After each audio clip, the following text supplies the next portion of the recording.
ଓଡ଼ିଶା ଭାରତକୁ ସ୍ୱାଗତ କରୁଛି ମୁଁ ପ୍ରମୋଦ ନାୟକ। ଦର୍ଶକ ବନ୍ଧୁ, ଯେଉଁ ଦରମା ବଢ଼ିଆ ପ୍ରସଙ୍ଗରେ ତ ବହୁତ ଦିନ ଚର୍ଚ୍ଚା ହେଲା। ଆଉ ଚର୍ଚ୍ଚା ହେବା ପରେ ସେଠୁ ନବୀନ ପଟ୍ଟନାୟକ ଯିଏକି ବିଜେଡି ସୁପ୍ରିମୋ ସିଏ ଗୋଟେ ଚିଠି ଲେଖିଦେଲେ ମୁଖ୍ୟମନ୍ତ୍ରୀଙ୍କ ପାଖକୁ ଯେ ମୁଁ ସେ ଦରମା ଆଉ ନେବି ନାହିଁ।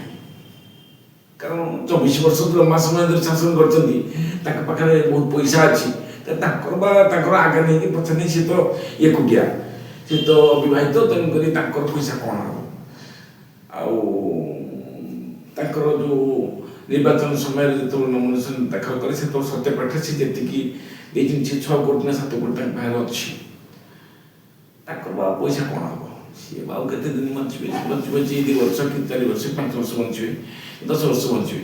ଏତେ କୋଟି ଟଙ୍କା ସରିଯିବ ଜଲ୍ଦି, ସେଇଥିପାଇଁ ସେ ମନା କଲେ ନା ନେବି ନା। ସେଟା ଆଉ ତାଙ୍କ ଦଳର ଯେଉଁ ନେତାମାନେ, ବିଶେଷ କରି ମୁଁ କହୁଛି ଆମ କେନ୍ଦ୍ରାପଡ଼ାର ଯିଏ ବିଧାୟକ ଅଛନ୍ତି ବର୍ତ୍ତମାନ ଗଣେଶ୍ୱର ବେହେରା, ସିଏ ତ ବହୁତ ଦିନ ଧରି କଂଗ୍ରେସରେ ଥିଲେ। ଆଉ କଂଗ୍ରେସରେ ନା କ'ଣ ସିଏ ଫୁଲ ହେଉଛି ନା ଫଳ ଧରୁଛି ନା କିଛି ନଥିଲା। ତେଣୁକରି ଯାହା ହଉ ସିଏ ବାଧ୍ୟ ହେଇକି ସେଠୁ ଦଳ ଛାଡ଼ିଲେ ଏବଂ ବିଜେଡ଼ିକି ଆସିଲେ। ସେଠୁ ସିଏ ଯେତିକି ଥର କଂଗ୍ରେସରେ ଥିଲାବେଳେ ଯେଉଁ ବିଧାୟକ ପାଇଁ ଲଢ଼ିଛନ୍ତି, ସିଏ ବହୁତ ମାନେ ଅସୁବିଧା ବହୁତ କରିକି ଲଢ଼ିଛନ୍ତି, କିନ୍ତୁ ଜିତି ପାରିନାହାନ୍ତି। କିନ୍ତୁ ଯାହା ହଉ ବିଜେଡ଼ିକି ଆସିଲେ, ନବୀନ ବାବୁଙ୍କର ପରିଚୟରେ ସେ ଜିତିଗଲେ। ଠିକ୍ ହେଲା। କିନ୍ତୁ ସିଏ କହୁଛନ୍ତି ଯେ ନବୀନ ବାବୁଙ୍କୁ ତାର ବ୍ୟକ୍ତିଗତ ଭିତରେ ସିଏ ତାଙ୍କର ନ ନେବେ ନାହିଁ, କିନ୍ତୁ ଆମେ ନେବୁ। ତାପରେ ପୁଣି କ'ଣ ହେଲା କେଜାଣି, ଗତ 2 ଦିନ ତଳେ ତରବରିଆ ଭାବେ ସାମ୍ବାଦିକ ସମ୍ମିଳନୀ କରିଦେଲେ କି ଆମର ପ୍ରମିଳା ମଲ୍ଲିକ ବିଧାୟିକା, ଆମର ବିଧାନପୁରର ବିଧାୟିକା ପ୍ରମିଳା ମଲ୍ଲିକ, ଆଉ ଆମର ଆଳିର ବିଧାୟକ ପ୍ରତାପ ଦେବ, ସିଏ କହିଦେଲେ ଯେ ଆମେ କେହି ନେବୁନି, ଆମେ ତ୍ୟାଗ କରି ଆସିଛୁ ଦୀର୍ଘ ବର୍ଷ ଧରିକି, ଆମେ କ'ଣ ଦରମା ନେଇକି କ'ଣ କରିବୁ, ଆମର ନେବୁନି। ଆମର ଯିଏକି ନେତା ଶ୍ରୀଯୁକ୍ତ ନବୀନ ପଟ୍ଟନାୟକ, ସିଏ ଯଦି ନ ନେଉଛନ୍ତି ତାହେଲେ ଆମେ ନେବା ଦରକାର ନାହିଁ। ଆଉ ଗୋଟେ କଥାକୁ ଆଉ ଗୋଟେ ଦିଗ ଯଦି ଆମେ ଦେଖିବା, ସେମାନେ 24 ବର୍ଷ ଧରିକି ଶାସନ କରୁଛନ୍ତି। ଆଉ ସେମାନେ ତ କେହି ମାନେ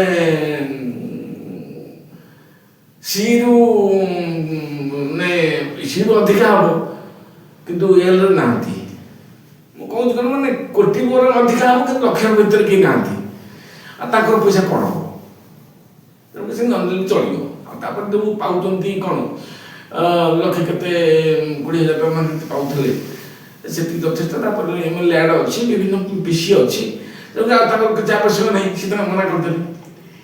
କିନ୍ତୁ ଭାରତୀୟ ଜନତା ପାର୍ଟି ସିଏ କେହି ଭାବିନଥିଲା ଯେ ଏତେ ବିରୋଧୀ ହବ, ଆଉ ମୁଁ ନବୀନ ବାବୁଙ୍କୁ ବଲରେ ଆମେ ଆଉଟ୍ ହେଇଯିବୁ, ସିଏ କେହି ଭାବିନଥିଲେ। ବାଧ୍ୟ ହେଇକି କ'ଣ, ଯଦି ତମେ ଦରମା କମେଇବାର ଅଛି, ଯଦି କମ୍ ତ ହବ।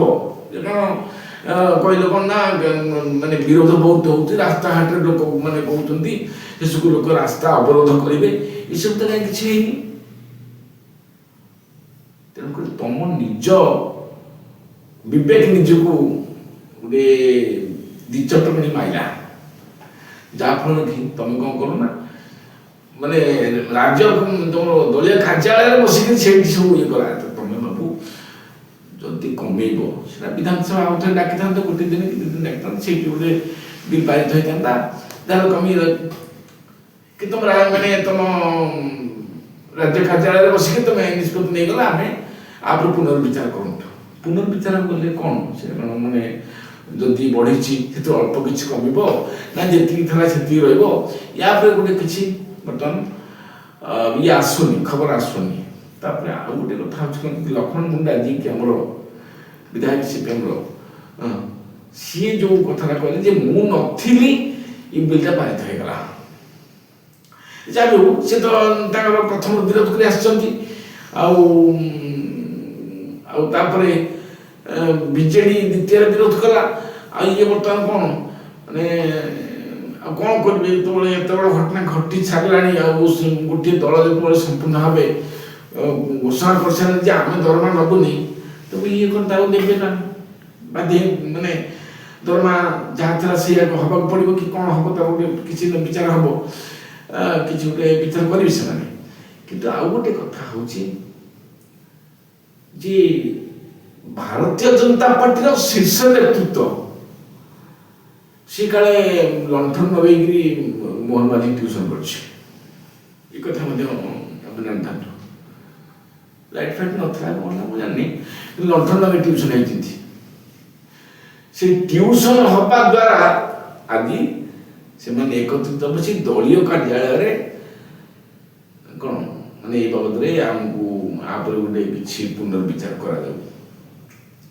ଆମେ ଜାଣି ରଖିବା ଦରକାର, ଗୋଟିଏ ଦଳ ପୁଣି ଜାତୀୟ ଦଳ, ଜାତୀୟ ଦଳରେ ଯାହା କିଛି ହବାର ଥାଏ ଏଇଟା କମିଟି ମାଧ୍ୟମରେ ହୁଏ।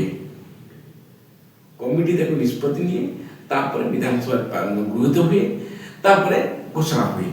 କିନ୍ତୁ ଇଏ ଯେଉଁ ଶୀର୍ଷ ନେତୃତ୍ୱ ନ ଜଣେଇକିରି ଏ ଯେଉଁ ବିଧାନସଭାରେ ଘୋଷଣା କରିଥିଲେ ମାନ୍ୟବର ମୁଖ୍ୟମନ୍ତ୍ରୀ ମୋହନ ମାଝୀ ଆକୁ ସୁପାରିଶ କଲା କିଏ ତ ମୁଁ ଜାଣିନି, କିନ୍ତୁ ଘୋଷଣା ହେଲା ଆଉ ଅନ୍ୟମାନେ ତାଙ୍କ ମାନେ କଥାରେ ପୁଣି ନିଷ୍ପତ୍ତି ତାଙ୍କ ନିଷ୍ପତ୍ତିରେ ସହମତି ହେଲେ, ଯାହାଫଳରେ ପୁଣି ଦରମାଟା ବଢ଼ିଲା।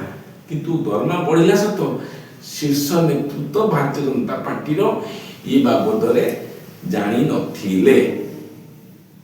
ଯେତେବେଳେ ଟ୍ୟୁସନ୍ ହେଇଛନ୍ତି ତାପରେ କ'ଣ କରିବେ ଆଉ ବାଟ ନାହିଁ। ଟ୍ୟୁସନ୍ ପୁଣି କାହିଁକି ହେଲା, କିଏ କଲା, ଆଉ ଗୋଟେ କଥା ବର୍ତ୍ତମାନ ଯାହା ଧୀରେ ଧୀରେ ପଦାକୁ ଆସୁଛି ଯେ ଶିକ୍ଷାମନ୍ତ୍ରୀ ଧର୍ମେନ୍ଦ୍ର ପ୍ରଧାନ ସିଏ ତ ସ୍ୱପ୍ନ ଦେଖୁଥିଲେ ନିର୍ବାଚନ ଯେଉଁ ଗଣତି ଯେଉଁ ଆମ ଭୋଟ ଗଣତି ହେଲା ତା ଆଗ ଦିନ ରାତିରେ ସିଏ ବି ସ୍ୱପ୍ନ ଦେଖିଥିଲେ ଯେ ମୁଁ ମୁଖ୍ୟମନ୍ତ୍ରୀ ହେବାକୁ ଯାଉଛି। କ'ଣ କରୁଥିଲେ, ହେଇପାରିଲା ନା। କିନ୍ତୁ ବର୍ତ୍ତମାନ ଯାହା ଲାଗୁଛି ଯେଉଁ ଦରମା ବଢ଼ିବା ପ୍ରସଙ୍ଗ ସେ ସେଠୁ ଥାଇକିରି ଏଭଳି ଗୋଟିଏ ଚାଳନା କଲେ ଏପଟରେ ତ ଦଳ ସବୁ ନେତାମାନେ ଅଛନ୍ତି, ସେମାନେ କହିବେ ନା ଆମ ଭାଇ ହେଇକିରି ଆମକୁ ବିରୋଧ କରୁଛନ୍ତି। ତେଣୁକରି ସେ ନବୀନ ବାବୁଙ୍କ ମାଧ୍ୟମରେ ଗୋଟିଏ ଚାଳନା କରିଦେଲେ, ଯାହାଫଳରେ କି ଗୋଟିଏ ଦଳ ଯେତେବେଳେ ଚାହୁଁନି ଆମେ ଦରମା ନେବୁ ନାହିଁ ବୋଲି ବର୍ଦ୍ଧିତ ଦରମା ନେବୁ ନାହିଁ, ତାହେଲେ ଏମାନେ କ'ଣ କରିବେ? ସେସବୁ ମାନେ ସିଧା କହିଦେଲେ କ'ଣ ନା ଶୀର୍ଷ ନେତୃତ୍ୱ ଆପରେ ଏକମତ ନାହାନ୍ତି, ତେଣୁ ଆପରେ ପୁନର୍ବିଚାର କରାଯାଉ। ଆଉ ଏସବୁ ଭିତରେ ଆକୁ ଭିତରେ ବର୍ତ୍ତମାନ ଯାହା ସବୁ ଘଟିଲାଣି ଆକୁ ନେଇକି ତ ସାଧାରଣ ଅଶାନ୍ତି ହେଉଛି ଆଉ ହେବ। ସେଇ ପରିପ୍ରେକ୍ଷୀରେ ବର୍ତ୍ତମାନ ଯେଉଁ ନୂଆ ଦଳଟି ମୁଣ୍ଡ ଟେକିବାକୁ ଯାଉଛି, କାରଣ ବର୍ତ୍ତମାନ ମାନେ ଯେତେବେଳେ ଗୋଟେ କଥା ହେଉଛି କ'ଣ ଗୋଟେ ଆମର ଓଡ଼ିଆରେ ଢଙ୍ଗ ନାହିଁ, ବିଲେଇ କପାଳକୁ ଶିକା ଛିଣ୍ଡିବା। ଆଉ ସେଇ ସେମାନେ ଆଙ୍କର ଯେଉଁଭଳି ଭାବରେ ବର୍ତ୍ତମାନ ବିଜେଡ଼ିର ଯେଉଁ ପ୍ରତିଷ୍ଠା ଦିବସ ଡିସେମ୍ବର 26 ଅଛି, ନବୀନ ବାବୁ ସେମାନେ କ'ଣ ଗୋଟେ ନିଷ୍ପତ୍ତି ନେବେ। ଡିସେମ୍ବର 26ରେ ତ ସବୁଦିନ ପ୍ରତିଷ୍ଠା ଦିବସ ହୁଏ, କିନ୍ତୁ ସେଭଳି କିଛି ନିଷ୍ପତ୍ତି ହୁଏ ନା। କିନ୍ତୁ ଲାଗୁଛି କିଛି ତାଙ୍କର ବୈସାଧିକ ଅନୁସାରେ କିଛି ଗୋଟେ ମାନେ ନିଷ୍ପତ୍ତି ଅଲଗା କିଛି ନିଷ୍ପତ୍ତି ନେବେ, ସେଇଦିନ ନେବେ କି ନିଷ୍ପତ୍ତି ନେଇକି ତା ପରଦିନ ଘୋଷଣା କରିବେ, ସେ ସମୟ ହେବ।